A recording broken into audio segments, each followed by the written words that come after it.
안녕하세요. 진정토크입니다. 이 시간에 조시철 목사님 모시고 많은 역사적 사건을 담고 있는 사진들을 통해서 역사의 진실을 탐구해보고 있습니다. 이 시간을 기다리시는 분이 생겼을 정도로 반응이 뜨거운데요.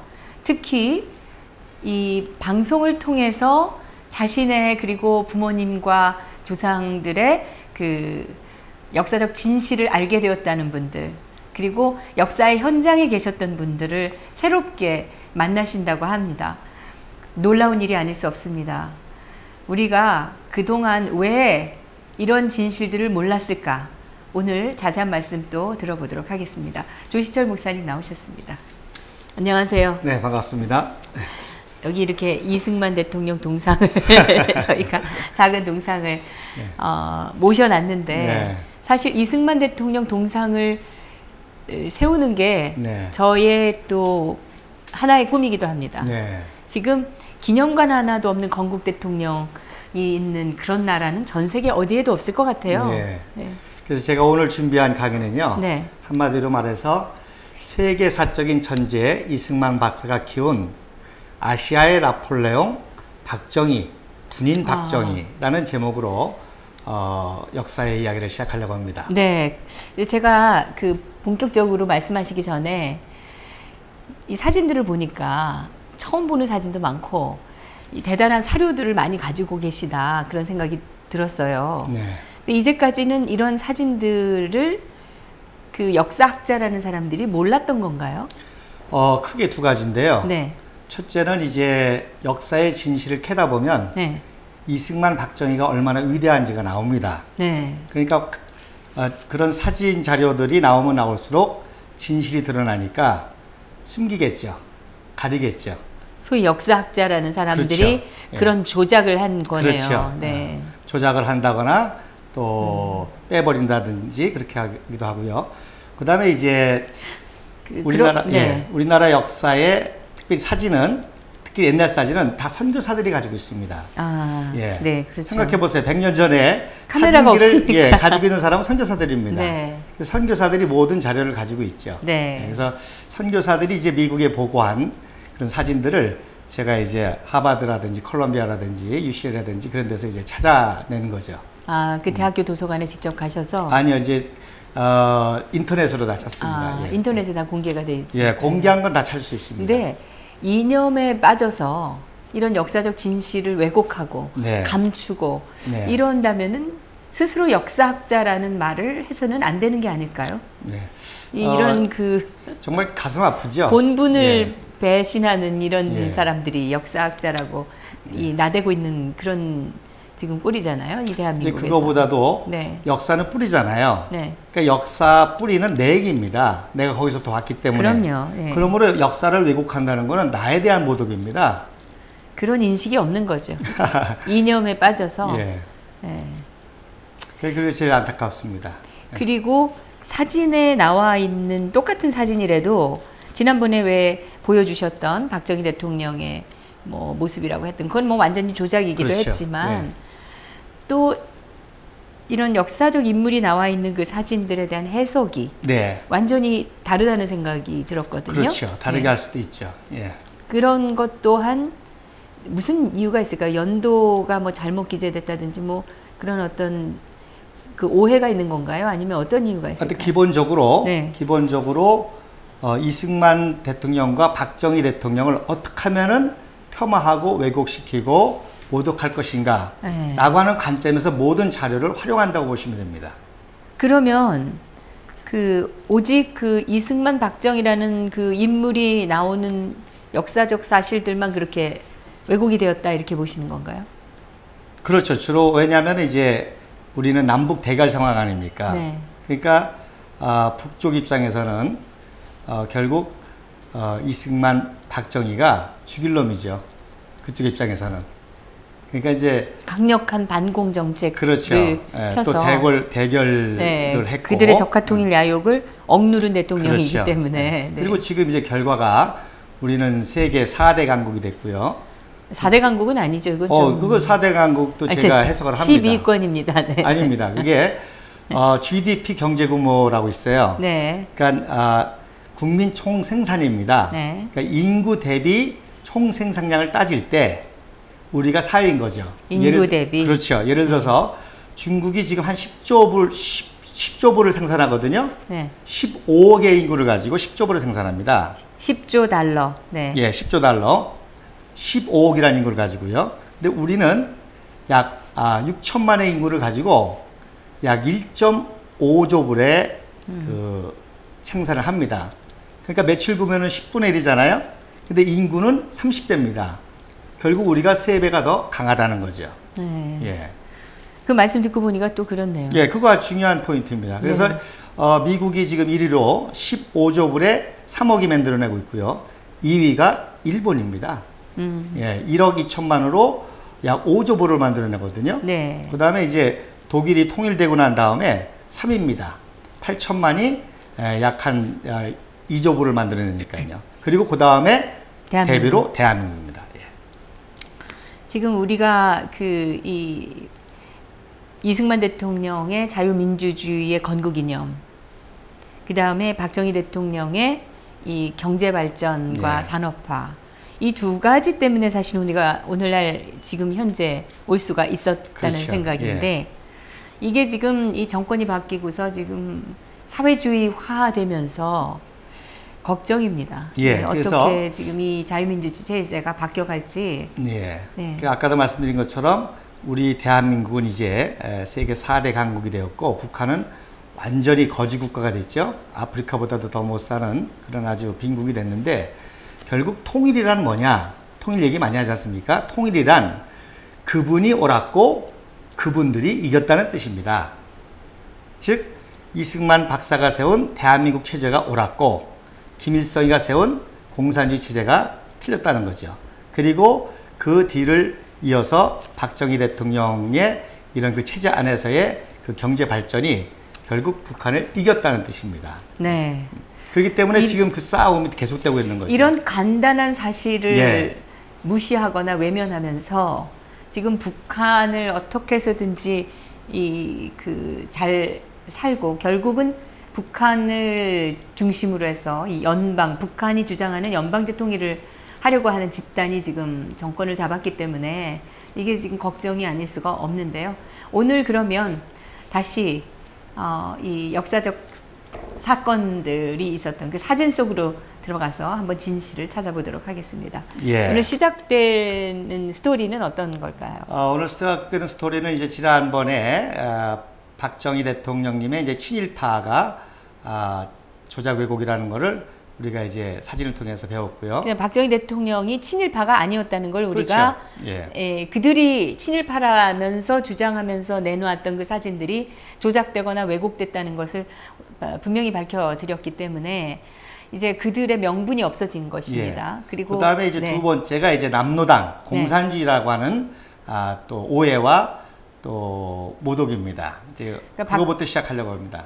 지금 많은 국민들이 대통령이 박정희 대통령이 남노당이었고 빨갱이였다, 골수 예. 빨갱이였다 이런 걸로 알고 계시는 분들이 많이 늘어났습니다. 이게 또 좌파들의 선동이었는데요. 이게 왜 잘못된 것이고 사실이 그것이 아니라는 것을 오늘 말씀드리도록 하겠습니다. 예.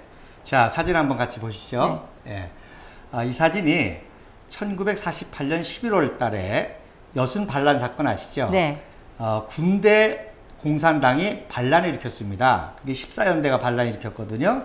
그때 이제 진압하는 그 사진입니다. 그 왼쪽에 있는 사람이 송호성 장군이고요. 네, 앉아 계신 분이요? 예, 오른편에 서 있는 분이 백인엽 장군입니다. 백인엽 장군 동생입니다. 네. 예, 그래서 군대 공산주의자들이 반란을 일으켰죠. 왜? 대한민국이 8월 15일 날 세워졌잖아요. 네. 그러니까 대한민국을 혼란시키기 위해서 대한민국의 리더십을 훼손시키기 위해서 북쪽에서 사주를 해가지고 군대 내에 공산주의자들이 반란을 일으킨 겁니다.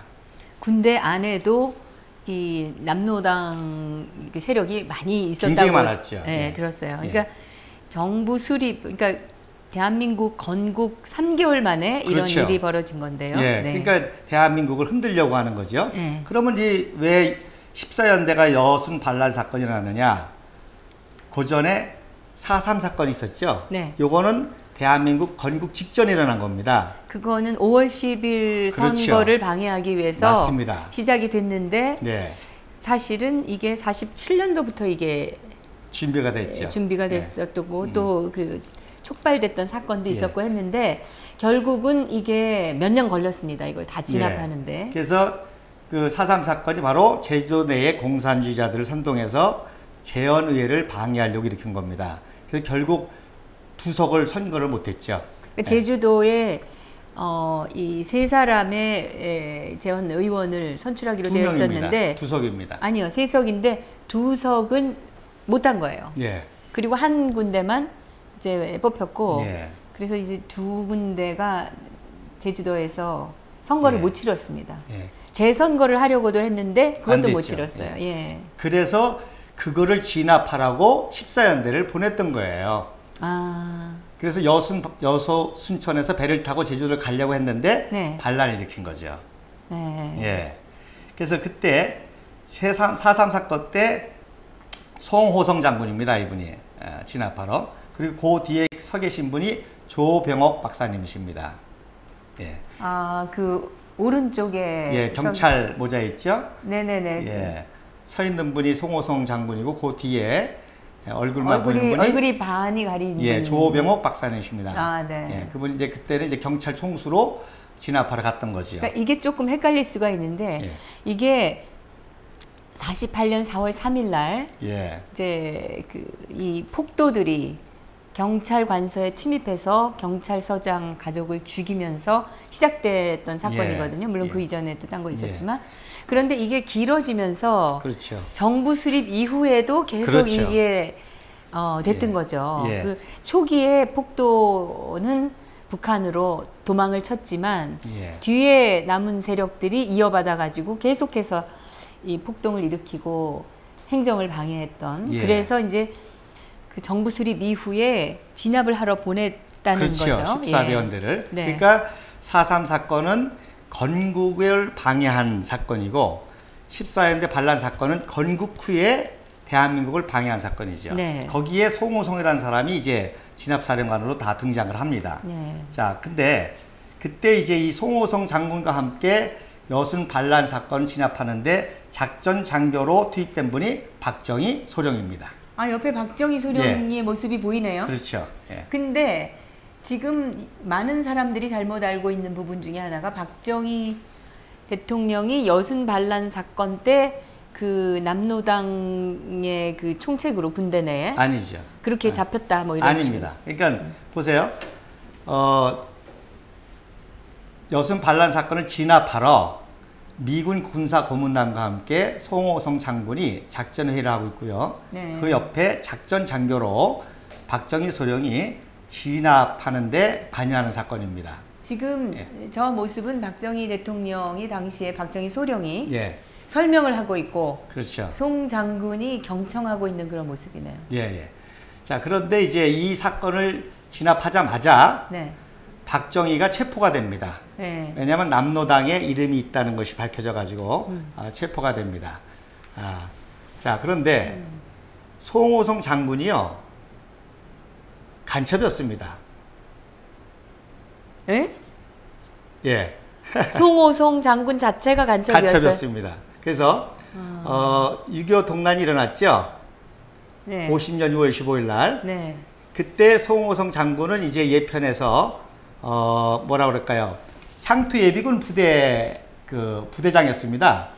저 사진은 지금 송호성 선생 하고 있는 거 보니까 저 북한에 있는 묘 같은데. 그렇지, 혁명열사에 묻혀 있는 거죠. 아, 예, 이건 그래서, 정말 충격적인. 예, 그래서 처음 듣는 지금 예, 얘기에. 북한이 이제 기습남침을 하면서 한강이 끊어지면서 송호성이가 월남하지 않고 북한으로 넘어간 거죠. 그럼 그때까지 여순 반란 진압하고 어쩌고 저쩌고 다 한 것이. 그렇지, 다. 그리고 그 제주도 간 것도 그 진압을 좀 방해하기 위해서 간 거 아닌가요? 뭐 그럴 수 있겠죠. 그래서 우리가 북침 남침 얘기하지 않습니까? 네. 예. 그래서 북한에서 새벽에 전 북한 지역에 방송을 했습니다. 뭐라고 방송했느냐고 하니요. 지금 남쪽에 송호성 부대가 기습으로 북침하여 우리가 남침을 시작했다. 그렇게 북한에서 자기들이 무단으로 지금 이 대한민국을 침략하는 것을 합리화하기 위해서 거짓말 방송을 하고 내려왔군요. 그 주인공이 송호성입니다.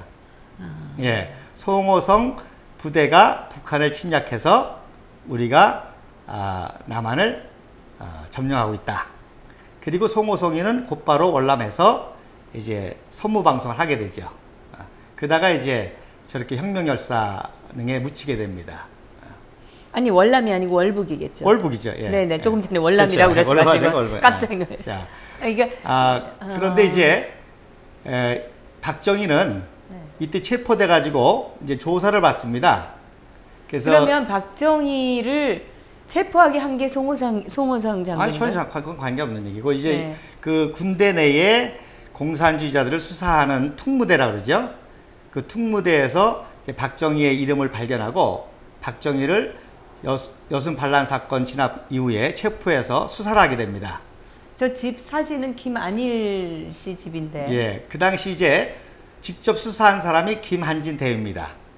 그다음에 수사팀장이 김창룡 소령이고요. 그다음에 특무과장이 바로 김한일 소령입니다. 준장으로 예편하신 분이고요. 그분 사진입니다. 이분이 기독교인이고 또 목사가 되셨습니다. 나중에. 그리고 특무대장이 백선엽 대령이죠. 그래서 조사를 해보니까 이름만 걸어놨지 실질적인 활동을 안 한 거예요. 그런데다가 남로당의 최고 군사총책이 이재복 목사입니다. 목사님이요? 예, 지금도 종북 좌파 목사들 많죠. 네네. 그 당시도 종북 좌파 목사들이 많았습니다. 그래도 군사총책이 어떻게 목사가 될 수 있습니까? 그러니까 이 사상적인 거기 때문에 목사들이 신분 위장하기도 좋고 해서 그 이재복 목사가 그럼 이분이 원래 아니 이재봉이라는 자가 원래 그러면 군인이었다는 건가요? 아니죠. 목사죠. 목사인데 그 배후의 군사부 총책으로서 이런 것까지 다 지시하는 그러한 그 핵심이라는 얘기죠. 네, 그런데요. 그래서 이 이재복 목사가 박정희 대통령의 형님 박상희하고 친구입니다. 같은 공산주의자로. 그 박상희라는 분은 박정희 대통령과 가장 친한 형이었고 많은 영향을 준 사람이라고 알려져 있는데 이 사람이 남로당 당원이었다는 거죠. 그래서 대구 폭동 때 이제 비참하게 죽으니까 이재복 목사가 박정희를 포섭하기 위해서 박상희를 많이 도와줬죠. 가족들을. 그러면 이 대구 폭동 역시 사실은 그 아니 뭐 다 알려진 얘기지만 남로당의 그 대구부터 해서 이자들이 일으킨 쉽게 테러죠, 얘기해서요. 말하자면. 그때부터 지금까지 대한민국에서 일어나는 모든 폭동의 배후는 대만 공작이라고 보시면 됩니다. 저는 그 지금 그 민노총이 걸핏하면 거리에서 벌이고 있는 그 불법 폭력 시위도 역시 그렇죠. 북한이 누군가 어디인가 또 누군가를 통해서 개입하고 있다 이렇게 생각이 듭니다. 그래서 이제 그렇게 유혹을 해서 박상희를 끌어들인 거죠. 그래서 이름만 이제 거론한 그런 상태였습니다. 근데도 이제 상당히 고위직이기 때문에 아주 사형 위기에 있었죠. 근데 또 놀라운 사실은 그 당시 이제 우리 남한에서도 북쪽으로 올라가지만 북쪽에서 남한으로 내려오기도 합니다. 들락날락을 합니다. 그때 군부 출신들이 북쪽에 갔다가 북쪽의 실상을 보고 남쪽에 내려와서 박정희 소령을 만납니다. 그래서 박정희에게 북한의 실상을 얘기해 줍니다. 그래서 이미 박정희는 아까 그 보신 요때 이미 전향을 결심하고 있었습니다. 그럼 저때 송호성은 자기 신분을 감추고 이렇게 지휘하는 척을 했다는 얘기죠. 그래서 누가 공산주의고 누가 공산주의가 아니냐는 것을 제가 지금 이렇게 선명하게 설명을 해드린 겁니다. 그래서 결국 재판을 받죠. 박정희 대통령이. 그래도 이름이 있으니까. 그래서 군사재판에서 무기징역을 받습니다. 무기징역을 받는데 우리가 이제 이게 전설이 되다 보니까 백선엽 장군이 살려준 것처럼 얘기하거든요. 네. 근데 그렇지가 않습니다. 그 당시 공산주의자를 사면할 수 있는 사면권은 국부 이승만 박사밖에 없었습니다. 네. 그러니까 아까 말씀드린 요 김창룡, 김한일, 백선엽 세 분이 신원 보증을 하고 모든 보고서를 올려서 국부 이승만 박사에게 선처를 부탁했죠. 그 수사대들이 조사를 해보니까 예. 박정희 소령은 이름만 올라있지 아무것도 한 일이 없다. 예. 그 형 때문에 이름이 올라갔나 보다. 그렇죠. 이렇게 그리고 또 지금 전향을 했다. 네, 그리고 전향한 것이 분명하다. 예. 그리고 이제 또 한 번 목숨을 살려주면 이제 대한민국을 해서 헌신하겠다. 이런 이제 결단 각오도 하게 되죠. 근데 군사 재판에서 무기징역은 왜 받은 겁니까? 그러니까 이름이 올라있다라는 사실 가지고. 이름도 고위직이니까. 고위 소령 이상. 그렇죠. 뭐 고위급이죠. 예. 그때 이제 이승만 박사가 그 모든 보고를 듣고 이렇게 얘기합니다. 인제는 함부로 죽이면 안 돼. 인제는 살려야 돼. 그래서 박정희만 유일하게 사면을 받고 문관으로 예편이 됩니다. 그 이승만 대통령께서는 박정희 소령이 인재라는 것을 분명히 알고 계셨던 그렇죠. 거죠. 예. 예, 모든 보고를 통해서. 예. 그래서 제가 이제 서두에 말씀드린 것처럼 그 당시 박정희는 아시아 최고의 군인 엘리트였습니다. 네. 예, 지난번에도 배운 것처럼 일본 육사의 포병에서도 수석을 할 정도의 최고의 군인 엘리트였던 거죠. 예. 그래서 그럼 이승만 박사는 왜 박정희를 그렇게 살렸냐? 그래서 이승만 박사는 제가 제목에 붙인 것처럼 세계사적인 천재입니다. 그리고 박정희는 아시아 최고의 나폴레옹과 같은 그런 천재입니다. 그래서 결국에 박정희를 이제 사면을 시켜서요 문관으로 예편을 합니다. 그리고는 다시 정보부에서 일을 해요. 여기는 박정희 대통령의 모습이 안 보이는데. 없죠. 네. 왜냐하면 이제 문관이니까. 이건 이제 군인입니다.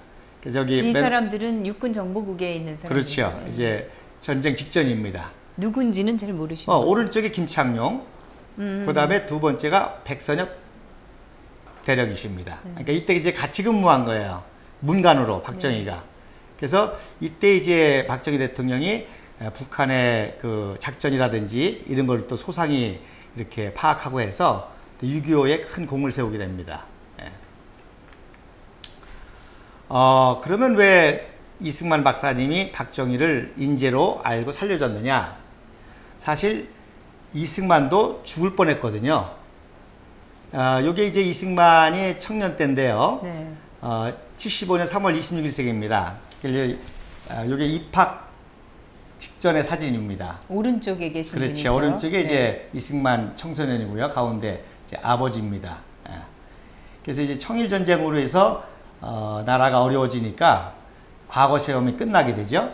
그래서 과거 시험을 6번이나 쳤는데 떨어지지 않습니까? 그래서 배제학당에 들어갑니다. 이게 이제 배제학당에 들어가선 사진인데요.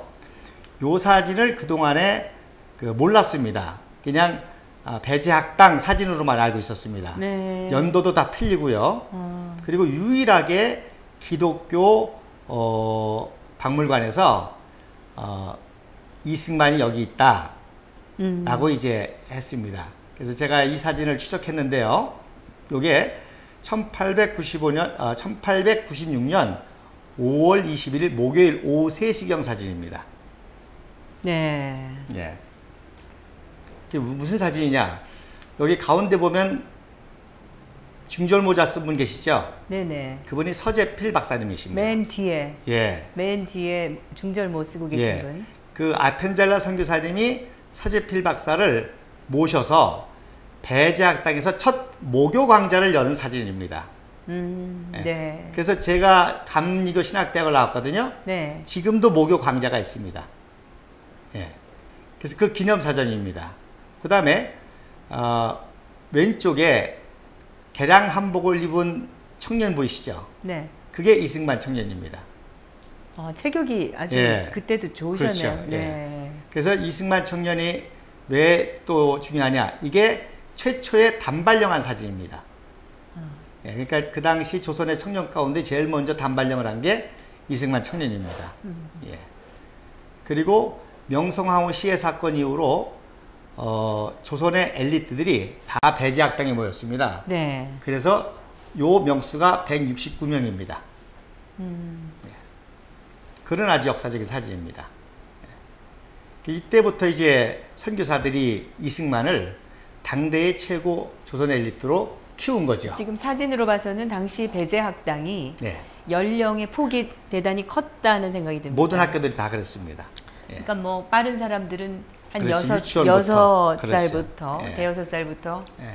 20대까지 맞습니다. 그냥 공부를 하기 위해서. 예. 그러니까 얘네들이 지금 어려 보여도요. 당대 조선의 최고 엘리트 고관대작들의 자녀들입니다. 예. 배제학당 서양 학문을 배우기 위해서 보낸. 예. 그래서 웬 여학생들도 많이 있네요. 여학생들도 그러니까 있죠. 게임 집안의 자녀들이 간 거네요. 예. 네. 여학생들이 이화학당에 이제 많이 갔죠. 네. 예. 그래서 이때 이미 이승만 청년은요. 선교사들이 학생 겸 교사로 씁니다. 네. 그래서 한문에 능통했기 때문에 한문과 동양학을 학생들에게 가르치고 본인은 서양 학문을 배우는 학생으로 그래서 선교사에 준하는 월급을 받고 학생 겸 교사로 합니다. 엄청난 일이죠. 그만큼 교사로서 탁월한 그죠. 분이었다는 얘기죠. 탁월한 네. 인재를 키운 거죠. 네. 예. 이 당시 이제 감리교 선교사들입니다. 이승만을 키운 선교사들입니다. 그리고 그 가족들도 같이 사진 찍은 것 예. 같습니다. 자, 여기 이제 오른쪽에 시험이라는 분이 존 버스타드라는 선교사인데 네. 이분이 배제학당에서 이승만에게 많은 영향을 미칩니다. 그래서 이분이 왜 중요한 거 아니? 이분이 유일한 하버드 출신의 선교사입니다. 그래서 이승만 청년이 나중에 조지 워싱턴을 졸업하고 하버드 대학교를 가는 계기가 된 분이죠. 이분이 짧게 사역하시다가 돌아가셨습니다. 이승만에게는 굉장히 영향을 미친 분이었습니다. 한국에서 그 당시에 그렇죠. 그러니까 조선에서 돌아가신 건가요? 아니요, 이제 몸이 아파가지고 1901년도에 소천을 귀국해서 소천합니다. 그래서 이승만에게 가장 영향을 미친 그런 그 선교사 가운데 한 분이십니다. 자, 그래서 졸업하고 난 다음에는 이승만 청년이 만민공동회를 하죠. 월남이 상제, 윤치호, 서재필 이런 분들과 함께. 그래서 요게 아마 처음 보시는 분들이 많을 겁니다. 자, 여기에 왼편에 있는 청년이 이승만 청년입니다. 지금 반만 나와 있는 분이요. 그렇죠. 예. 예. 그리고 서 있는 분이 이상제. 선생. 그리고 예. 그 뒤에 앉아 있는 사람이 이완용입니다. 이완용. 네. 그 이상제 선생 바로 뒤에 앉아 있는 그 서양 복장을 하고 앉아 있는 사람이. 그러니까 이완용은 이때는 친미파로 독립운동가였습니다. 애국자였습니다. 근데 친미파, 친러파, 친일파로 변질한 거죠. 그러니까 처음에 친미파였다가 그렇죠. 친러로 갔다가 나중에 친미로 간 거죠. 친일로 간 거죠. 그다음에 친일로 그렇죠. 가서 매국노가 된 매국노가 거죠. 된 거네요. 이때만 해도 이제 그러니까 그 얘기 들어보면은 그 기회주의적으로 조금 더 세 보이는 쪽에 계속 붙는 거네요. 그렇게 됐죠. 네, 이완용. 그래서 이게 일반 역사자들이 요 사진을 잘라서 씁니다. 즉 이승만을 제거하고 쓰죠. 예, 그래서 많은 분들이 처음 보실 거예요. 지금 왼쪽의 사진이 아주 미남 청년이네요. 예, 사회 보는 사진입니다. 그러니까 벌써 23살 때 이승만은 당대 조선의 최고의 청년 엘리트로 저 사진은 지금 뭘 하는 데서 사회를 보신 거예요? 만민공동회, 독립협회가 주장한 만민공동회의 사회 보는 장면입니다. 그러니까 이렇게 이승만이가 이때부터 위대했거든요. 그러니까 이제 좌파학자들은 그게 싫으니까 이 사진을 잘라서 쓰죠. 예. 자, 그 다음에 이제 이 사진이. 그러니까 그런 짓을 하는 자들은 학자라고 불러서도 안 됩니다. 네. 이 사진이 이제 또 왜 중요한 거 아니요? 이승만 청년이 독립운동하다가 체포되지 않습니까? 네. 독립운동이 아니죠. 대한제 개국운동하다가. 네. 왜 체포되는 거 아니? 그 버스타드 선교사가 가시고 요 왼쪽에 아기 안고 있는 선교사 있어요. 네. 예, 그분이 쇼먼 선교사입니다. 네, 수염 나신 분. 애기 이렇게 안고 있는 그 네네. 옆에 예, 두 번째 젊은 분. 예. 그분이 이제 이승만하고 친했습니다. 그분이 왕진을 가자고 따라 나갔다가 잡힌 거예요. 네. 예, 그런 인연이 있는 그런 사진입니다. 그래서 이게 이제 독립협회가 주최한 만민공동의 사진입니다. 저 행사에서 무대에서 사회를 보셨다 이거죠. 그렇죠. 네. 2차, 2차, 3차를 주관했죠. 게다가 이제 서재 PD가 5월 달에 강제 출국당하니까 이승만 청년이 다 2차, 3차를 주도하게 되죠. 예. 이게 이제 2차 집회 때 모습 같아요. 그 다음에 이게 그 당시 이제 공동회 집회 때고, 요게 유명한 3차 집회, 태극기 집회입니다. 최초. 그게 대한문 앞이네요. 그렇죠. 네. 그 당시는 대안문이었습니다. 네. 이게 나중에 대한문으로 고쳐진 거죠. 요게 이제 진짜 11월 대안문이라고 이제 써 있는데 예. 이런 것들이 사실은 우리가 모르고 있었던 그렇죠. 예. 역사적 사실. 그래서 이때 이승만 사진을 청년이 통해서만 확인되는. 예, 이때 이승만 청년이 한 연설이 뭉치면 살고 흩어지면 죽습니다. 연설을 이때 처음 한 거죠. 대한문 앞에서. 대한문 앞에서. 이게 3차 때입니다. 예. 그리고 말씀드린 대로 이제 고종 황제가 떠오르는 이 지도자 이승만을 저때 그 태극기가 예. 저런 모습이었다는 것을 처음 아시게 된 분들도 많으셨을 것 같아요. 그 당시에. 아니죠. 태극기는 1882년부터 나오기 시작했죠. 그런데 예. 예. 이렇게 모여들었던 사람들 중에 태극기를 다 소유하고 있었던 건 아니지 그렇죠. 않습니까? 예. 예. 맞습니다. 예. 그래서 이승만 청년이 강력한 개혁운동을 하니까 박근혜 대통령 엮듯이 엮었죠. 엮어서 대역죄로 체포를 합니다. 그런데 말씀드린 대로 아까 시어먼 선교사님하고 네. 그 왕진을 가다가 체포를 당해서 처음에는 한성감옥이 아니라 서소문 감옥의 임시 감옥의 구치소 같은 거죠. 예. 그럼 지금 저 사진은 어떤? 요게 이제 구치소입니다. 이게 서소문이고요. 오른쪽에 있는. 예, 오른쪽이 이제 구치소입니다. 예. 예. 거기서 이제 저렇게 엉성하게 저렇게. 예. 거기서 이제 강제 노역을 하면서 대역죄로 기소가 돼가지고 체포가 되어 있는 거죠. 지금 저 사진은 강제 노역한 사람인가요? 아니면 가운데 있는 저 지키는 사람 사람입니다. 지키는 예, 사람이? 예. 근데 뭘 메고 지게를 지고 있어가지고. 예, 지게 지기는 거지. 이 왼쪽 사진은 그게 이제 서소문, 그 구치소 옆에. 예. 그래서 지금은 저게 남아있질 않죠. 그렇죠. 그래서 이제 우리가 이승만 청년에 대해서 잘 알아야 되는데요. 이미 선교사들이 노력을 해서 무죄 석방으로 다 얘기가 됐습니다. 엮은 거기 때문에. 네. 그런데 이승만 청년이 거기서 최정식과 서상대를 만나서 속습니다. 속아요. 예, 우리 탈출하자고. 네. 그래서 특히 서상대가 주도를 합니다. 최정식이는 그 개혁운동가였고요, 정치범이었고요. 서상대는 뇌물범, 파렴치범입니다. 요 놈이 돈을 들여서 권총 2자루를 몰래 들여와서 그걸 가지고 탈출합니다. 그런데 최정식이는 탈출해서 총기를 사용해서 사형을 당하죠. 그리고 서상대는 도망을 갑니다. 그리고 이승만 청년은 권총을 가지고 탈출했다가 참 감사하게도 총기를 사용하지 않고 다시 체포가 되죠.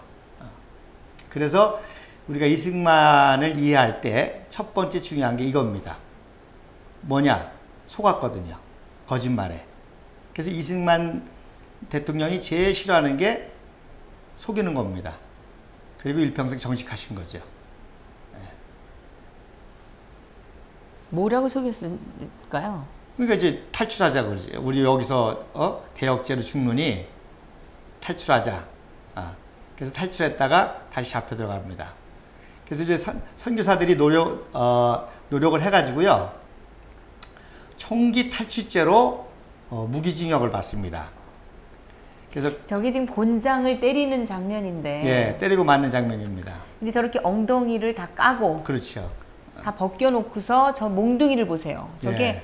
완전히 그래서 100대를 선고받았어요. 곤장 100대요. 예, 맞았을까 안 맞았을까요? 안 맞았죠. 맞았으면 죽었겠죠. 그래서 저걸로 100대 맞으면 죽을 그러면요. 것 같아요. 예. 다 부러져가지고. 그리고 이제 이렇게 칼을 쓰고 투옥이 왜 됩니다. 안 맞았을까요? 선교사들이 다 그렇죠. 예. 뭐 당대 조선의 소망인데 그 청년 살려야 되겠죠. 그렇죠. 그래서 제가 이제 아까 박정희 대통령이 살린 이유가 여기 있는 겁니다. 자기도 죽을 수밖에 없는데 선교사들이 살려줬거든요. 자기를 인재 생각하고. 그래서 이승만 박사도 박정희라는 인재를 살려준 거죠. 그래서 2월 2일경에 저렇게 칼을 찬 순간 그때서야 회심을 하게 됩니다. 예. 그래서 이게 그 당시 칼을 찬 장면입니다. 이승만 아니고요. 예. 그 재미난 거는요. 칼도 세 종류가 있었습니다. 그래서 사형수는 12kg를 차고요. 무기수는 10kg를 차고 또 유배수는 8kg를 찹니다. 근데 이제 이승만 청년은 선교사들이 노력을 해서 일단 총기 탈취죄로만 적용을 해서 무기수로서 저거를 칼을 차죠. 저기 지금 이승만 대통령의 모습이 있는 건가요? 아니죠. 아니죠, 네, 이거는. 네. 글쎄요, 뭐 아닐 겁니다. 왜냐면 우선 단발령을 안 했잖아요. 아, 그러네. 예, 네. 예. 그래서 이제 그때 회심을 하게 됩니다. 기독교를 개종을 하게 되죠. 그러니까 기독교를 개종하니까 이제 성경을 읽고 싶어가지고 선교사들에게 성경을 요청합니다. 그때 이제 셔우드 에디란 선교사님이 영어 성경을 선물로 주게 되죠. 이 셔우드 선교사는 예일대 출신입니다. 그리고 원래 인도 선교사입니다. 네. 인도로 가다가 일본을 들렸는데 친구들에게 이승만 청년의 소식을 듣고 들려서 성경을 주고 갑니다. 그러니까 놀라운 섭리죠? 네. 예, 그 당시 성경 굉장히 귀했잖아요. 그래서 에디 선교사의 성경을 감옥에서 이승만 청년이 통달하게 되죠. 저게 바로 그 성경이죠. 그 성경입니다. 네. 그래서 6개월 동안 이 상태에서 성경을 읽습니다. 옆에서 성경을 넘겨주면 읽게 되는 거죠. 비밀리에. 그것도 낮에만 또 호롱불을 켜놓고. 그래서 영어 성경을 통달하게 됩니다. 영어와 성경을 동시에 통달하게 되는 거죠. 성경으로 영어를 배운 최초의 한국인이시네. 그렇죠. 네. 그래서 이승만 청년이 이제 회심했다니까 선교사들이 너무너무 기뻐하겠죠. 그래서 1899년 12월 28일쯤에 이승만 청년이 벙커 선교사에게 자기를 도와줘서 고맙다고 하는 편지를 보내게 됩니다. 그리고 그 다음에 2월 22일 날 조지 워싱턴 생일 기념이면서 미국의 독립을 기념하는 행사를 선교부에서 갖고 사진을 찍죠. 이 선교사들의 사진인가요? 그렇죠. 선교사들이.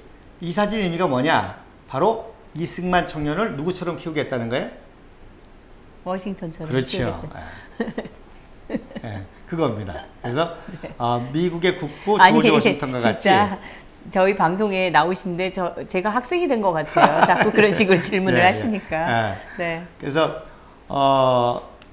맨 오른쪽이 존스 선교사님, 그리고 그 옆에가 아펜젤라 선교사님, 그리고 아펜젤라 선교사님 부인. 저분들이 독립기념일을 기념해서 독립기념과 예전 독립 당시의 복장을 그렇죠. 하고 기념사진을 찍은 거네. 조지 워싱턴 장군의 복장, 또 건국의 아버지들의 복장이죠. 네. 예. 그래서 그 사진 찍은 거고, 요거는 이제 고종 황제를 아련하기 위해서 아펜젤러가 관복을 입고 이승만의 선처를 요구하는 거죠.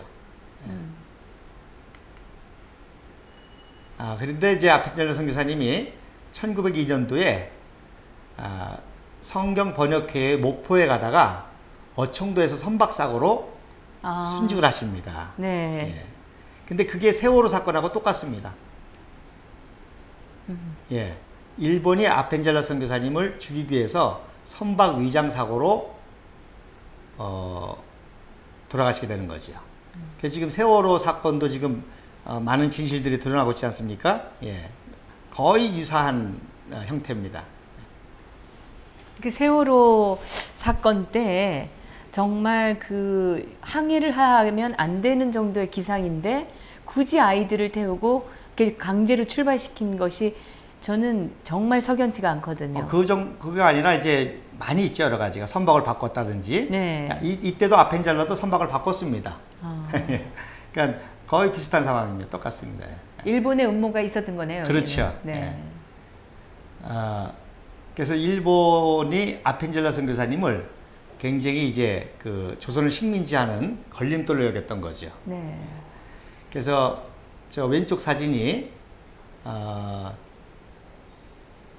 순교 소식을 듣고 침울해하는 그 다른 선교사들 모습입니다. 네. 레이놀즈, 언더우드, 게일 넷이 만나기로 했는데 소식을 듣고 침울한 거죠. 그 다음에 오른쪽은 이제 존스 선교사가 그 다음에 대신 참석한 그런 선교사 그런 모습입니다. 그렇게 이제 감옥에 있으면서요 5년 8개월 정도 있거든요. 그래서 선교사들이 이승만 청년들에게 당대 최고의 책들을 이제 보내줍니다. 그래서 약 600권 분량을 통달하게 됩니다. 그리고 요 아웃룩이라는 잡지인데요. 요거는 이제 오늘날의 타임즈지, 뉴스위크지, 르몽드지, 스피겔지와 같은 그런 그 당대 최고의 잡지입니다. 그런 걸 넣어줘서 감옥 안에서 이승만 청년이 모든 학문을 다 통달하게 되죠. 정말 대단하신 게 예. 감옥에서 ABC부터 시작해서 영어를 배워가지고 아니죠. 이미 배제학당부터 영어는 통달했죠. 예, 그렇겠네요. 예. 그래서 배제학당에서요 선교사가 오면 이승만한테 영어를 가르쳐주고 이승만은 한글을 가르쳐주죠. 그래서 선교사 월급을 받고 지냈다는 겁니다. 네. 이제 그 생각을 깜빡 못하고 감옥에서 영어를 터득하신 분이 이렇게 생각했는데 그러니까 감옥에서 영어 성경을 통해서 영어와 함께 성경도 다 통달하게 되죠. 놀라운 거는요. 그 아웃룩 잡지에서 요 가운데 계신 분이 데오도르 셀즈베리 울시라고 하는 그 당시 미국의 최고 국제법학 교수입니다. 예일 대학교. 이분의 논문을 봅니다. 그 옆에 있는 게 오른쪽에 있는 게 바로 그분의 논문인가요? 아니죠. 그 논문에 영감을 받고 이승만 청년이 프린스톤에서 쓴 논문입니다. 그렇네요. 승만 리라고 밑에 있는. 네.